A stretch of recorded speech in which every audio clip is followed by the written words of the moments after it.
Kwento yung Ubusin ang story na. oras.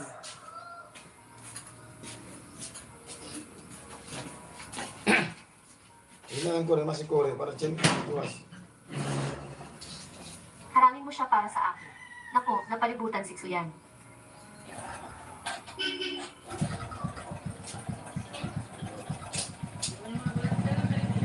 Dalawang puntos, kulang na lang ng 2 puntos. Pero 3 segundo na lang ang natitira, 3 segundo isang bola. Posible ba? Ito talaga si Xuyan.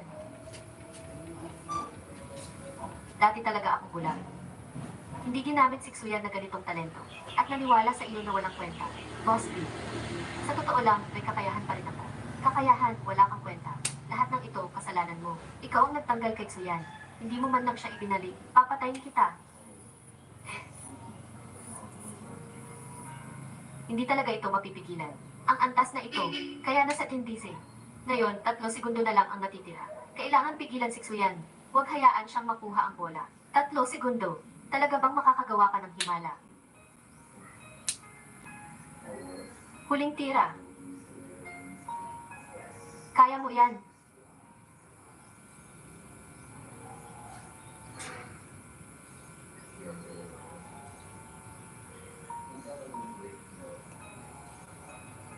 Hawak niya ang bola. Palibutan mo siya. Coach. Depensa, depensa. Naku. Hindi na abot. Matatapos na. Tumalon ka, huwag mo siyang hayaang mag-shoot. Sayang.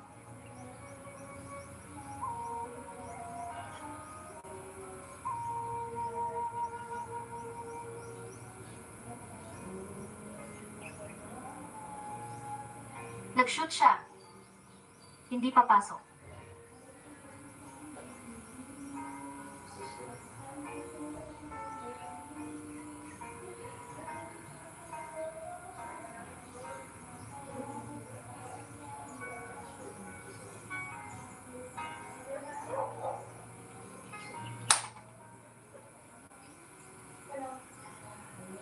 Pumasok.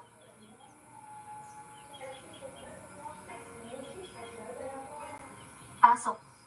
Pumasok. 35 segundo, 13 puntos. Parang Sims Grady ang pumasok sa katawan.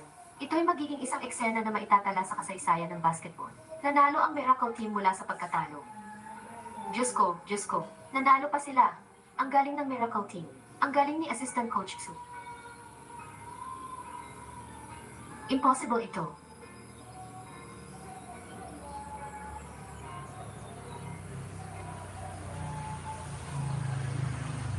Hindi ko inaasahan na sa huli kong pag-aasikaso bilang coach. Talagang nakakuha ako ng isang kampeonato. Ang galing, ang galing. Ito ay dahil sa galing ni Xu. Coach Xu, ito ay dahil din sa iyong matalas na mata sa talento. Nanalo tayo. Hindi ba tayo nananaginip? Nanalo tayo.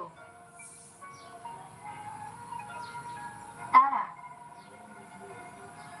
Ang galing, salamat sa pagod.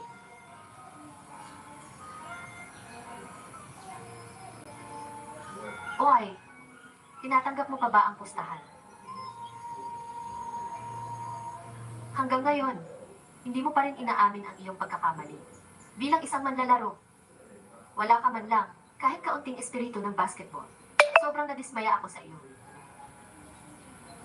Assistant Coach Xu, dadalhin ko ang aking mga manlalaro para humingi ng tawad sa iyong mga manlalaro. Coach, tutupad ako sa aking pangako. Pasensya na. Assistant Sue, may gusto akong itanong sa iyo. Ang galing mo sa laro. Nakikita ko lang ito, sa Ball Mania. Ikaw ba ang apprentice niya?